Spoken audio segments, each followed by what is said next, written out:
Godric. The grafted sews other men's arms onto his own body just to feel powerful again. He was born into the most sacred bloodline in the lands between, yet that divine blood left him so hollow he had to steal strength from corpses to fake what should have been his by birth. Every demigod who follows carries the same wound, just dressed in different flesh.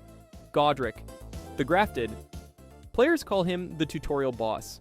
The training wheels demigod you fight before the real ones show up, the guy everyone beats before they even understand what the game is doing to them. That joke is funnier once you realize it is completely accurate, and that accuracy is the saddest thing about him. Godric carries Godfrey's blood, which means he carries Marika's blood, which means he is golden lineage royalty in a world that treats bloodline like a blank check you never have to pay back. He should be untouchable. Instead, he is a man clinging to one castle in a shrinking pile of soldiers, watching everyone else in the lands between forget he exists. Divine blood was supposed to be the whole plan. It clearly was not enough of one. The official story is that Godric rules Stormvale and commands Limgrave through the soldiers of Godric, an army that bears his crest and answers to his name. That sounds like power. It is not. His territory has already been picked apart before the Tarnished ever sets foot inside his walls, and the Grand Lord of Stormvale spends his final days defending scraps instead of expanding an empire. Zero conquest, zero growth, just a man rationing what he has left. So he starts sewing. Godric grafts arms onto his arms. He grafts a dragon's head onto his shoulder. He does not stop at one or two limbs. He keeps going until his own body barely reads as one person anymore, stitched together out of soldiers and beasts he presumably didn't ask nicely. Item descriptions around him keep circling the same idea over and over, that this is a man obsessed with a strength he was never actually given. That is the part worth sitting with. And this is not a monster born grotesque, this is a demigod who took a knife to himself repeatedly, because divine blood turned out to be theory rather than guarantee. Nowhere in his lineage does it say Godric has to earn power through effort. Nothing in canon says the grafting is shame made literal, but follow the pattern laid out in every item, text pointing straight at his desperation, and there is only one honest read left standing. A man built from Marika's own line who felt so unworthy of it, he started replacing himself piece by piece with other people's strength. Killing him hands you Godric's Great Rune, a rune that boosts every attribute once you slot a rune arc into it. Even in death, Godric's reward is about becoming more than you already are. Fitting, for a man who spent his whole life trying to do exactly that with a needle and thread instead of a throne, he is not an outlier, he is the floor. The first proof that being born of a god buys you nothing. That you can carry the exact right blood and still end up alone in a castle, arms borrowed, crown borrowed, relevance borrowed, waiting for someone stronger to come finish the job you couldn't finish on yourself. But grafting other people's limbs onto yourself is what desperation looks like when you still crave the throne. Some of Marika's family didn't reach for more power at all. One of them was so broken by being left behind that she stopped wanting to rule and started clutching an egg in an empty room. Rennala. A queen wins a war against gods and still loses everything to one man walking out a door. That's Rennala. Before she was a broken woman clutching an egg in a lonely tower, she was Queen of Korea, commander of the Full Moon Sorcerers, and one of the few forces in the lands between who fought the Golden Order to a standstill instead of kneeling to it. She ran the Academy of Raya Lucaria. She controlled lunar magic so absolute they named her after it. Every sorcerer who ever cast a spell in that academy did it in the shadow of her name. And then, after all that power, all that command, she fell in love with the wrong man. Radagon married Rennala, lived with her, ruled beside her, and then left her for Marika, becoming the consort of the very golden order Rennala had spent her life resisting. Think about how that actually lands. Godric got left behind by a bloodline that stopped choosing him, which is bad enough on its own. Rennala got left behind by the man who chose her, then walked out to marry the empire she'd sworn to fight. That's a different flavor of the same poison, and honestly, the crueler one. The Academy remembers what happened next. Rennala's influence collapsed. Her mind followed it down right behind it. She retreated into a single chamber, fixated on an egg tied to rebirth, as if she could crack it open and start her whole life over from before Radagon ever knocked on her door.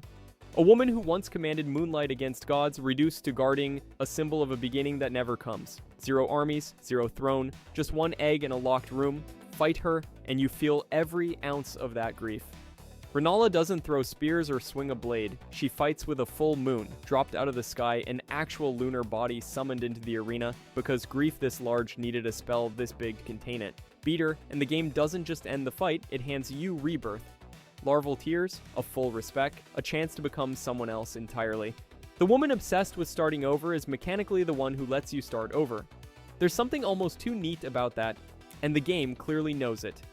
Here's the part players argue about constantly. Rennala raised demigods. Radahn came from her. Rykard came from her. She sits at the exact center of this family's bloodline, and yet the item texts never once call her a demigod. Not a single one. Every scrap of lore ties her power to the moon, not to Marika's golden blood, and that distinction is consistent enough across the entire game that it isn't a gap in the writing. It's the point. She gave her sons power without giving them godhood, and that gap between what she could offer and what the Golden Order demanded became the exact shape of her children's hunger. So the woman standing at the root of the family tree was never divine to begin with. She was just abandoned, brilliant, and powerful enough that her grief alone could summon a moon out of the sky. That's the inheritance she left behind. Not gold in the blood, but a wound in the shape of not being enough. Her heartbreak didn't stay in that room.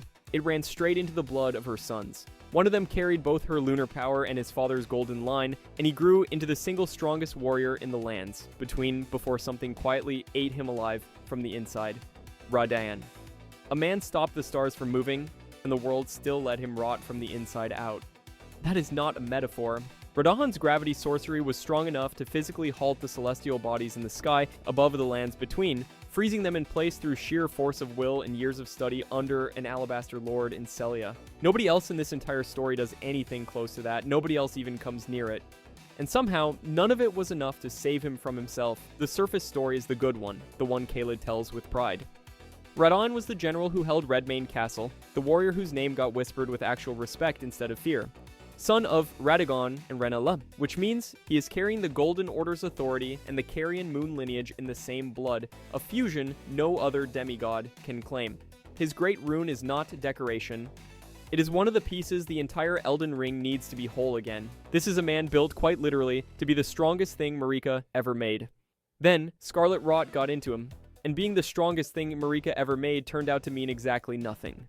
Radan now wanders the Caelid wastes as a feral, half-rotted beast, most of his mind gone, his body kept upright by the same gravity magic he once used to arrest the stars. The Radan Festival exists because of this collapse. Warriors travel from across the entire map to Redmane Castle for one shot at ending him, and it plays out less like a boss fight and more like a mercy killing dressed up as a tournament. He rides into it on Leonard, a horse comically, almost insultingly small for a deity that size, held aloft only because Raiden refuses to stop using sorcery, even while his mind is dissolving. A general who once commanded armies, now needing gravity itself to cheat physics so he does not simply crush his own ride. Defeat him, and the sky itself starts moving again. That is not a small detail. It means Radan's madness was never just a personal tragedy, it was a wound in the actual structure of the world, and something cosmic hanging on whether one broken man could still be put down by strangers who never knew him whole. Somewhere in Caelid there is a soldier who served under him before the rot took hold, who remembers the general, not the beast, and gets nothing back for that loyalty except a monster to put an arrow through. The community rarely paints Radan as a villain, and the pattern makes that reading hard to argue with. Every piece of evidence points the same direction. A hero who trained under a master sorcerer, commanded loyal armies, held back the literal stars, and lost to a disease, not a decision. He never chose corruption. It simply arrived and ate him, same as it eats anyone, except when it eats a demigod, the whole sky notices and answers back. So if Renala's grief could still produce the single mightiest child in the bloodline, and even that was not enough to earn him a clean ending, then strength was never the shield anyone assumed it was. Radan proves the rot does not care what you're capable of. It only cares what you're made of, and being made of divinity apparently rots exactly the same as anything else. Radan was cursed by something that ate him from within. But at least he was loved, celebrated, given a festival in his name, remembered as a general even in his final feral moments. Another child of Marika was cursed before he ever drew breath. Born into a shape the Golden Order treated as an abomination, and he spent his whole life defending the very faith that despised him. Morgott, the Omen King. Somewhere in Leyndell, a king is defending the walls of a church that thinks he is an abomination. That is not a metaphor. Morgott was born in Omen, horns and all, into a golden order that treats horns as proof of a cursed bloodline.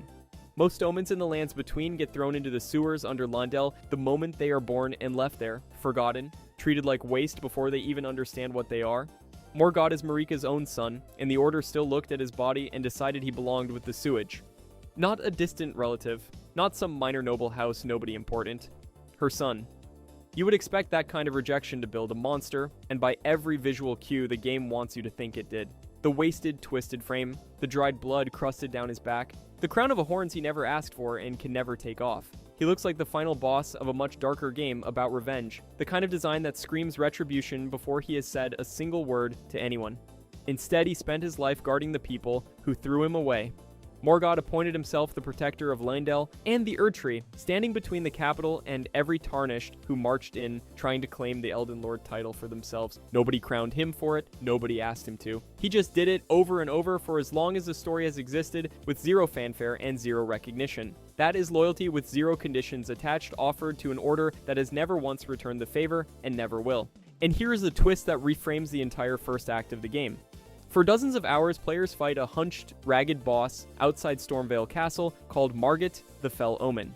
Margit tests you, Margit breaks you. Margit is designed to be the wall that separates the players who are ready for Elden Ring from the ones who are still figuring out which button rolls. Margit is Morgott the whole time. He hid his own identity from the very people he claims to protect, sneaking out into the lands between to cull the weakest Tarnished before they ever reached his city, so the capital never had to deal with them at all. Quiet damage control done by a king nobody even knew was there, night after night, for no credit whatsoever. When you finally meet him again at the base of the Erdtree, the mask comes off and the Fell Omen becomes the Omen King, wielding golden holy incantations and a golden blade, the exact iconography of the faith that named him cursed at birth. That is not decoration. That is a man arming himself with the weapons of the people who despised him, purely to protect them from everyone else who might come to burn it all down. Every other demigod in this story took the rejection and turned it into appetite. Morgott took it and turned it into duty. The game never spells out his internal monologue, and it does not need to. You do not defend a throne twice, in two different bodies under two different names, unless somewhere under all that hatred, you still believed you belonged to it. That is what makes him different from his own twin. Same curse, same horns, same childhood, spent being told his blood was a mistake from the day he was born. One brother swallowed it and called it loyalty. The other swallowed it and decided loyalty was the mistake all along. Morgott swallowed the Order's hatred and turned it into service decade after decade, without a single word of thanks, without a single moment of recognition. His twin, born under that exact same curse, in that exact same body, made the opposite choice entirely. He looked at the faith that called them both abominations, and decided to burn it all down and build something new out of blood. Rykard, Lord of Blasphemy. Every other demigod in this story lost something to become a monster.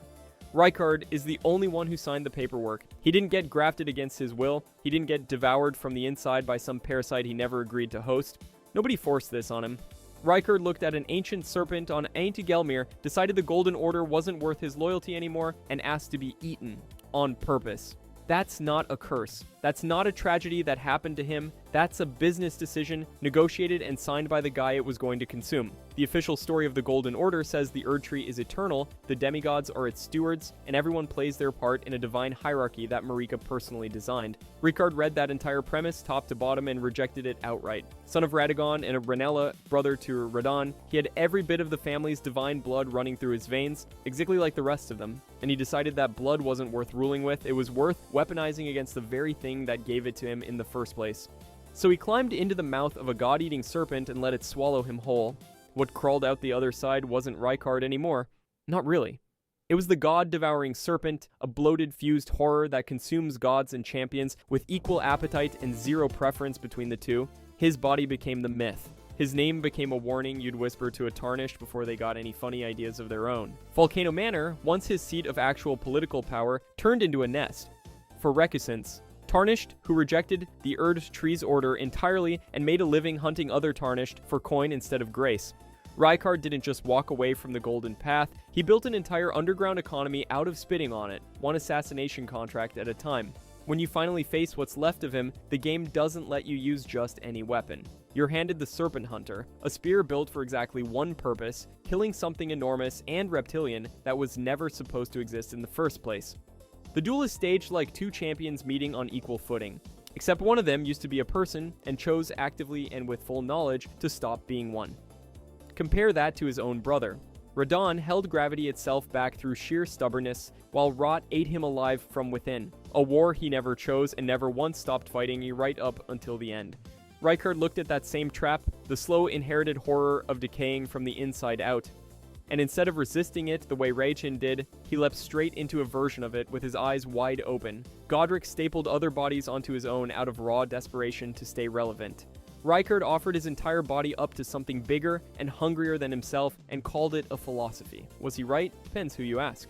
Volcano Manor's questline plays it as the game's villain wrote for a reason, dragging you through cold-blooded assassinations dressed up as liberation from divine tyranny. But strip away the killing, and there's a real argument sitting underneath it. The Golden Order promised these children godhood and then made them fight each other for scraps of it like dogs. Rykard just skipped the part where he pretends that's fine. He took the betrayal personally, and he answered it by becoming the single most personal insult imaginable to everything his mother spent her whole existence building. That's the real trick of it. He didn't need someone else to graft, drain, or devour him. He volunteered. He looked at a family built entirely on taking what wasn't given, and decided the fastest way to matter was to consume the very idea of divinity itself, gods included, mother included. Rykard let a monster swallow him to spite the gods.